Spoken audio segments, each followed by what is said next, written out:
One quiet afternoon, while helping my mother sort laundry, a simple question slipped from my lips. Why were girls allowed to wear such beautiful clothes while boys were not? I was only 13, still discovering the world and myself, and at that moment I didn't realize how much that question revealed about my heart. My name is David, and my life has always been wrapped in warmth. My father's absence is something I barely remember. What filled that space instead was love, abundant and unwavering, from my mother and my elder sister Hazel. Hazel, just 2 years older than me, has always been my North Star, guiding me without ever trying. Together, they created a home where tenderness lived in every corner and joy was found in the smallest moments. I couldn't help but admire the grace they carried, the soft confidence in the way they moved, and the elegance of the clothes they wore. Compared to their flowing dresses and gentle colors, my own boyish clothes felt dull and restrictive. Somewhere deep inside, I longed to feel that same beauty, to dress in something lovely and experience the quiet magic of feeling beautiful. As Hazel grew older, her world shifted toward teenage excitement. Friends, outings to the mall, late-night chatter, and secrets shared at sleepovers. Her childhood toys slowly became mine to care for. I became the guardian of her dolls and the little universe she'd once created for them. I dressed them carefully, arranged their tiny furniture, and imagined stories where everything sparkled and made sense. Sometimes, when no one was around, I'd slip my feet into the doll's tiny shoes and twirl under an imaginary spotlight, pretending, just for a moment, that I belonged there too. When my mother worked long hours, the house grew quiet, and I filled that silence with care. I cleaned, organized, and tried my best to make things easier for her, hoping she'd feel my gratitude even when I didn't say it out loud. In return, she gave me affection freely, warm hugs, gentle kisses, and a love that wrapped around me like a safe cocoon. In the evenings, as we sat together watching television, she'd smile and call me her little princess. It was a strange nickname for a boy, but it never felt wrong. It felt like love. Sometimes, my thoughts drifted into a dream where I wore regal clothes, a delicate crown resting in my hair, waiting patiently for a storybook prince who would one day find me. The sound of my mother's footsteps returning home always pulled me back to reality. I'd drop whatever I was doing and run to greet her, throwing myself into her arms.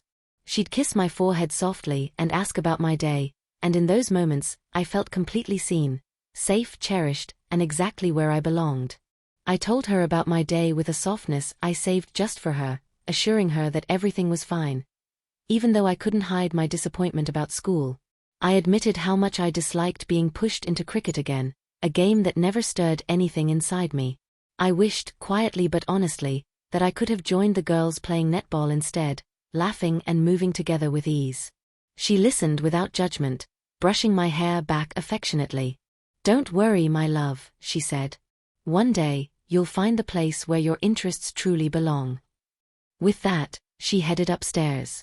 When she returned, she looked different, radiant. She wore a flowing dress patterned with flowers, the kind that seemed to brighten the whole room.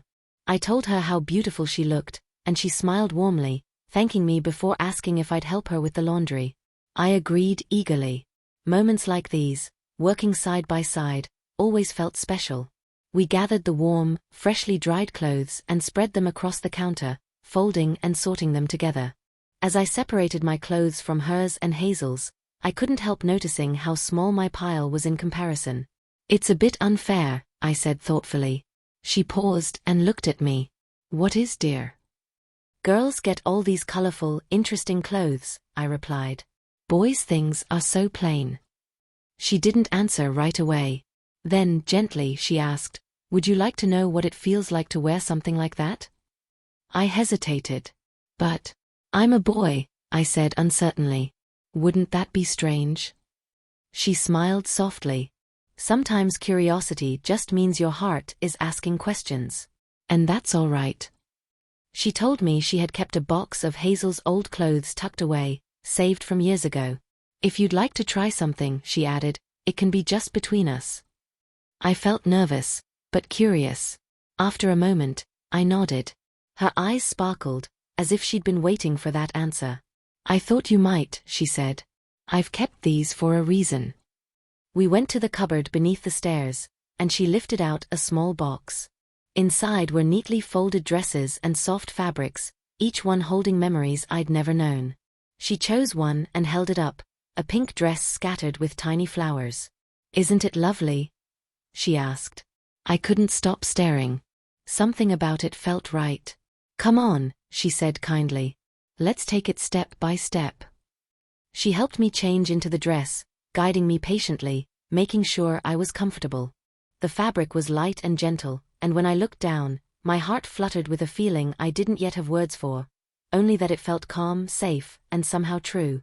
She smiled at me then, not with surprise, but with recognition.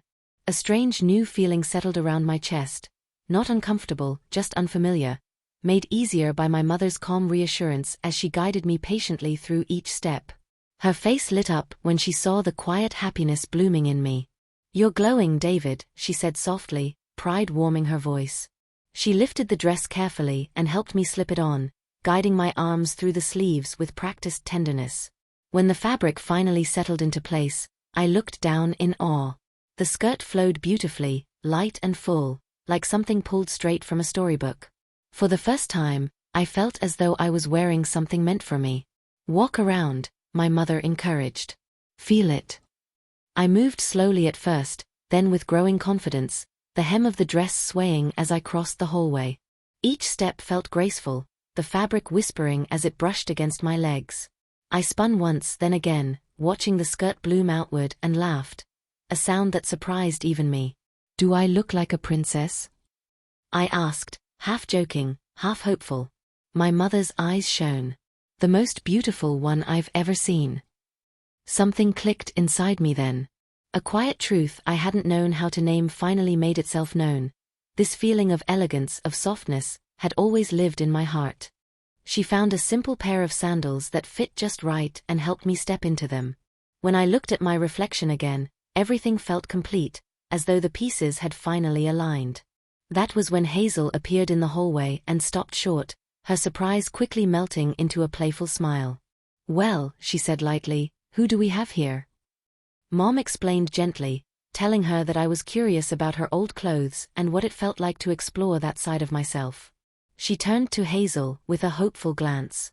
"What do you think?" Hazel studied me for a moment, then grinned. "It's a good start," she said. "But if you're going to do this, you'll need help."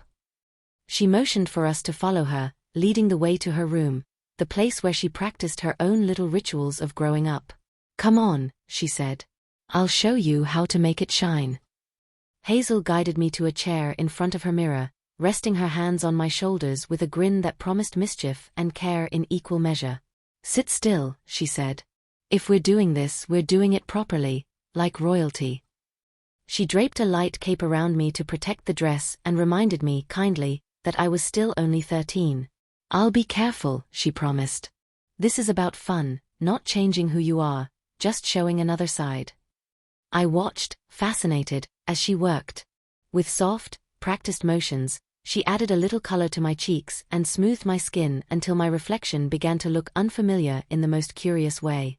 Each gentle touch revealed something new, and I couldn't look away as my face slowly transformed, as if a hidden version of me were stepping forward. A whisper of rosy color brightened my eyes, my lashes darkened just enough to stand out, and a soft tint on my lips completed the picture. Still, Hazel tilted her head, studying me critically. "Almost," she said. She disappeared for a moment and returned holding a long dark wig she'd borrowed from our mother. Carefully, she placed it over my short hair and began arranging it strand by strand.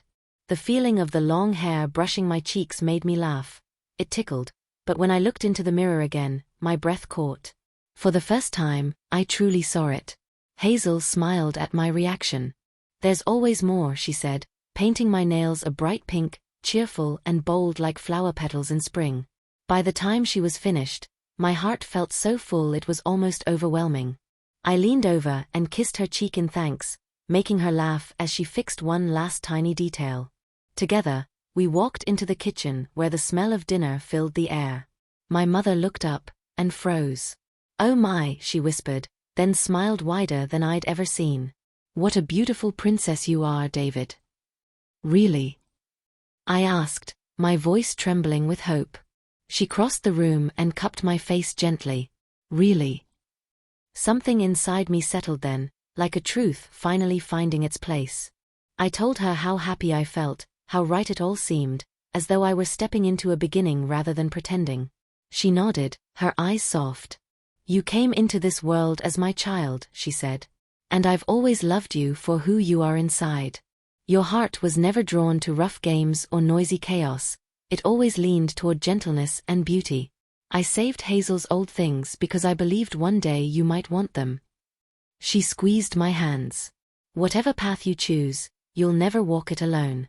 You are cherished, always. And in that moment, surrounded by warmth, I felt like royalty not because of what I wore, but because I was loved. A tear shimmered on my cheek like morning dew as thoughts of softness and beauty swirled through my heart. I leaned into my mother, my voice barely more than a whisper. Is this really all right?